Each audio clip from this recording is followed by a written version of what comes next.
का गुरु काल भैया पूर्वांचल के। आज बात हुई पूर्वांचल में कुर्मी वोट के। जी हाँ, आज बात करेंगे कि आखिर पूर्वांचल का जो कुर्मी है वो किधर जा रहा है और इसके पीछे क्या है।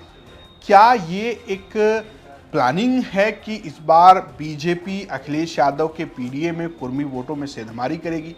22 में क्या माहौल था, 24 में क्या माहौल था और क्यों इसकी चर्चा कर रहे हैं, हम आपको सब बताएंगे। दरअसल इसकी शुरुआत इसलिए आज क्योंकि प्रतापगढ़ यानी पूर्वांचल के इलाके में, राजा भैया के इलाके में मुख्यमंत्री योगी आदित्यनाथ एक सौगात देने आए थे। इस दौरान उन्होंने जिक्र किया सोनेलाल पटेल का।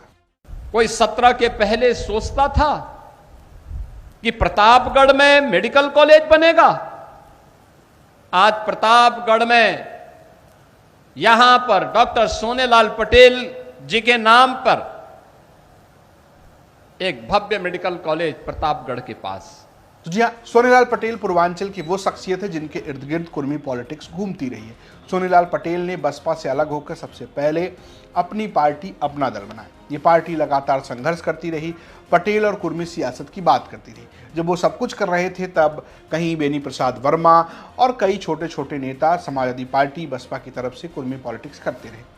सफलता कब मिली? सफलता मिली जब उनकी बेटी पॉलिटिक्स में आई। उनकी बेटी पॉलिटिक्स में आई और अपना दल को उन्होंने संभाला। उनकी मौत के बाद अनुप्रिया पटेल ने खुलकर अपना दल की पॉलिटिक्स की। बीजेपी के साथ 2014 के चुनाव में गठबंधन में आ गई।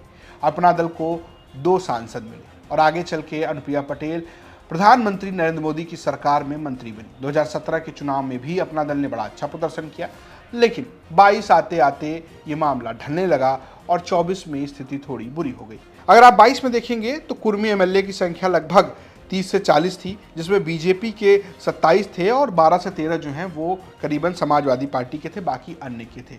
बीजेपी के साथ अपना दल एक बड़ा कुर्मी वोट बैंक ला रहा था, लेकिन 24 में स्थिति पलटती है। 24 में अगर आप 24 के चुनाव को देखेंगे तो समाजवादी पार्टी गठबंधन ने, इंडिया गठबंधन ने 10 कुर्मी उम्मीदवार उतारे थे, जिसमें से 7 कुर्मी सांसद जीत गए।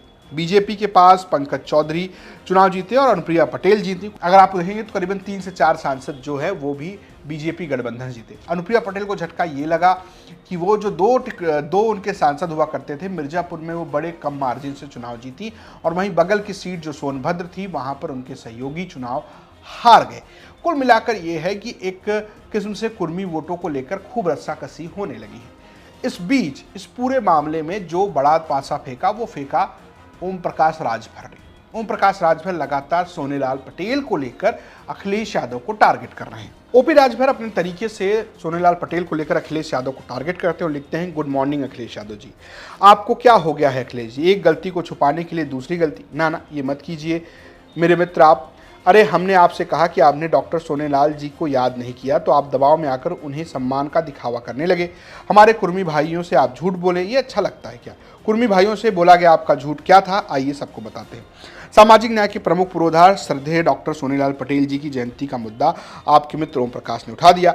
जब उठाया तो आप सोए थे, नींद खुली तो आप चौंक गए, बेचैन हो गए, सोचा आप क्या करूं। कुर्मी भाई तो पहले से ही हमें वोट नहीं देते थे, अगर सोची भी होगी तो बिल्कुल नहीं देंगे। अब ओम प्रकाश की सच्ची बात काट नहीं सके तो अपने व्हाट्सएप ग्रुप में श्रद्धेय सोनेलाल की जयंती से जुड़ी खबरों का स्क्रीनशॉट वायरल कराने लगे। अलग अलग व्हाट्सएप ग्रुप में कार्यकर्ताओं को निर्देश दिया गया कि भैया जी ने कहा कि इस स्क्रीनशॉट को जमकर वायरल करना है, विशेषकर कुर्मी समाज से जुड़े ग्रुप में।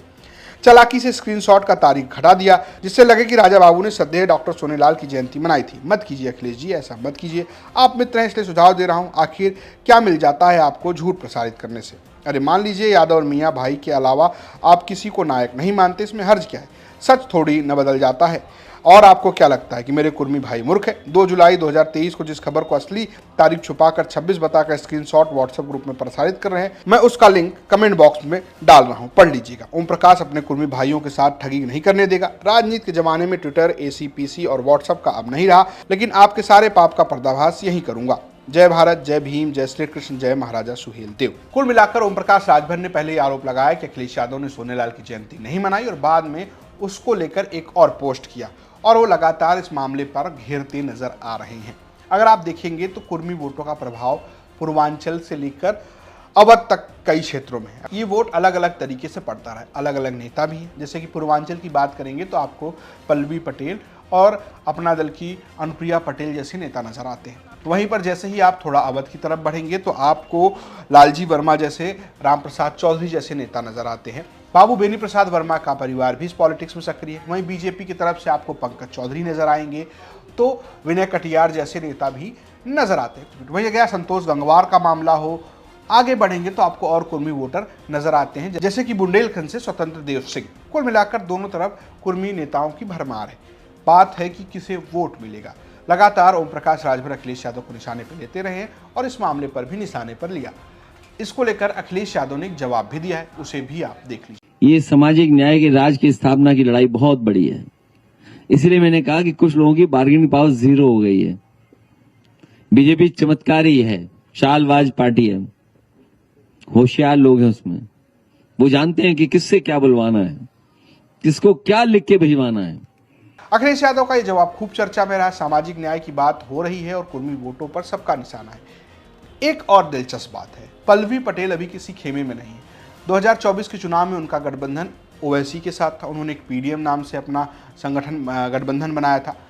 अब एक पॉडकास्ट में उनका चंक वायरल है। उस पॉडकास्ट के चंक में जब कमेरावादी पॉलिटिक्स में उनसे नंबर की बात की जाती है तो वो ये कहती हैं कि 9 से 8 नंबर राहुल गांधी को, 8 नंबर अखिलेश यादव को। जब बात मायावती को भी वो क्रेडिट देती है, लेकिन बीजेपी को नहीं देती। ऐसा लगता है कि उनका झुकाव कहीं ना कहीं समाजवादी पार्टी की तरफ नजर आ रहा है। अखिलेश यादव के 1 जुलाई के जन्मदिन पर उन्होंने एक पोस्ट भी किया था, जिसमें उन्होंने अखिलेश यादव के साथ अपनी तस्वीर भी साझा की थी और इससे लगा कि क्या वो समाजवादी पार्टी गठबंधन में जाएंगी और अगर जाती हैं तो क्या वो कुर्मी वोट ले आएंगी। ये सारे सवाल अभी चल रहे हैं। अभी वो गठबंधन में नहीं गई और माना जा रहा है कि अखिलेश यादव जिस तरीके से राज्यसभा के चुनाव में उन्होंने उनके प्रत्याशी को वोट नहीं किया, उससे वो नाराज हैं और बहुत अभी तक ये बात बनी नहीं क्या पल्लवी पटेल गठबंधन में आएंगी नहीं आएंगी, ये सब कुछ सवाल है। लेकिन कुर्मी वोटों को साधने के लिए दोनों तरफ से कोशिश हो रही है।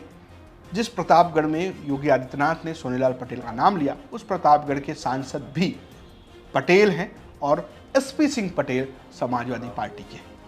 कुल मिलाकर अगर आप देखेंगे तो इन्हीं वोटों की लड़ाई चल रही है और लोग अपने अपने नेताओं को आगे कर रहे हैं। आपको क्या लगता है, कुर्मी किसके साथ जाएगा 27 में, किसका साथ देगा, ये आप हमें कमेंट बॉक्स में जरूर बताएं। देखते रहें यूपी तक। नमस्कार।